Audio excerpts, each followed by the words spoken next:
speaker, Victoria Lindo, a senior at DePaul Catholic High School in Wayne, New Jersey. Victoria, welcome. Thank you so much for sharing your story with us. Thank you, Prudence. Good afternoon. I'd like to thank you all for being here and supporting this scholarship fund. My name is Victoria Lindo. I'm here today to give you a glimpse of my life and what I've been able to accomplish so far. I like to think of my life as a road. The first part of the road we're going down is dark. It's called Juan Lindo Boulevard. There are a lot of potholes. Juan Lindo is my father, and my memory of him is never clear or consistent. I remember getting a phone call one day from an automated voice. I was very confused, but my mom said my father wanted to call me. I thought he was away working on a job, so I assumed he wanted to say hello.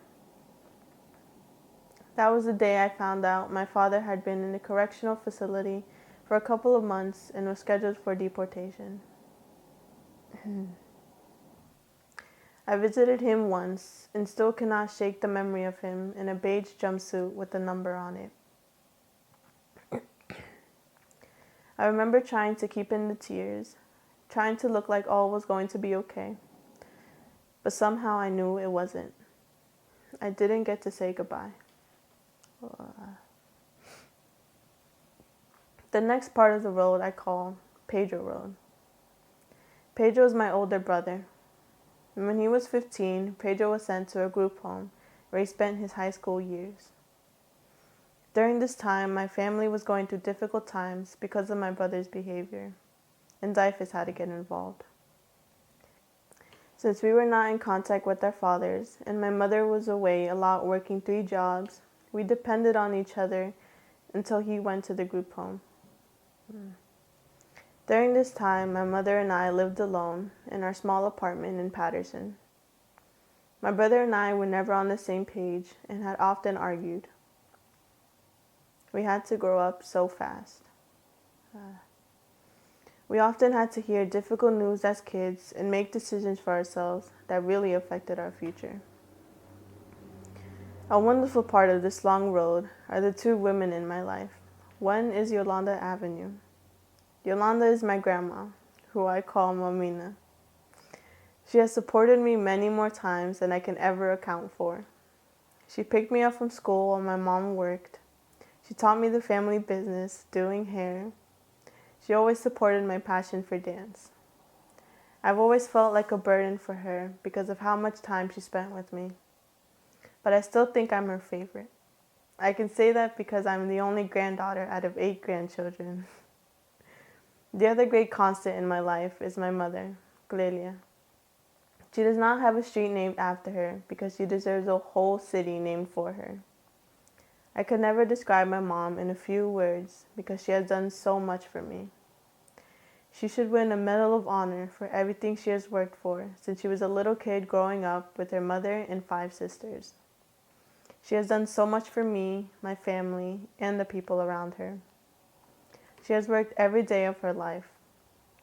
My mom is known for her strict attitude. That could be from her time in the military. I like to think that I'm mostly like my mom in the way she acts. She does not play.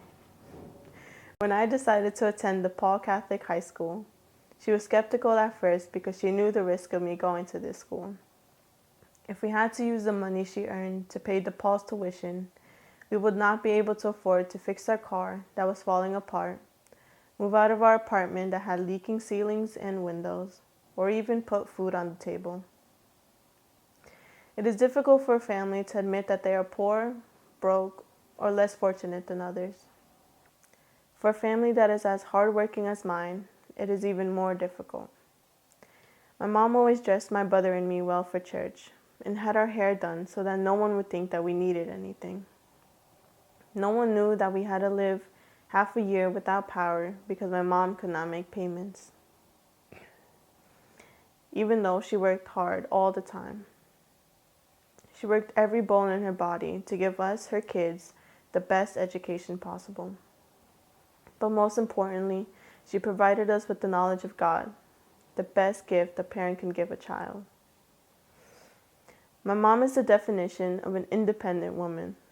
She has always handled 2 to 3 jobs while raising 2 kids who live separately. She'd drive me to school, work all day, pick me up, then go to her second job, and come back home late at bedtime. She works the 3rd job on the weekends.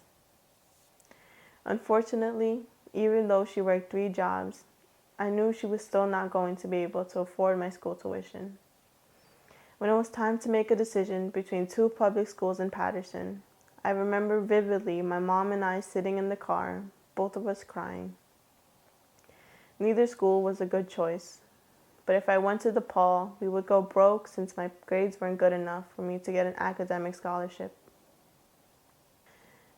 And that's when Tri-County Scholarship Fund stepped in.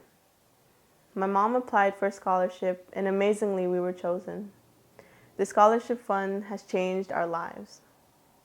Here we are in April of 2021, and in a few months, I will graduate from the school I never thought I'd be able to attend. I call the road I am now on Victoria's way. By the grace of God, Tri-County, and you, the donors, you have blessed my family and supported me when my family needed it the most. You have lit my road and paved the way to a brighter future. Thank you, and God bless you. Thank you, Victoria. Your story is powerful and inspiring. We're so proud of you to be part of what you've accomplished.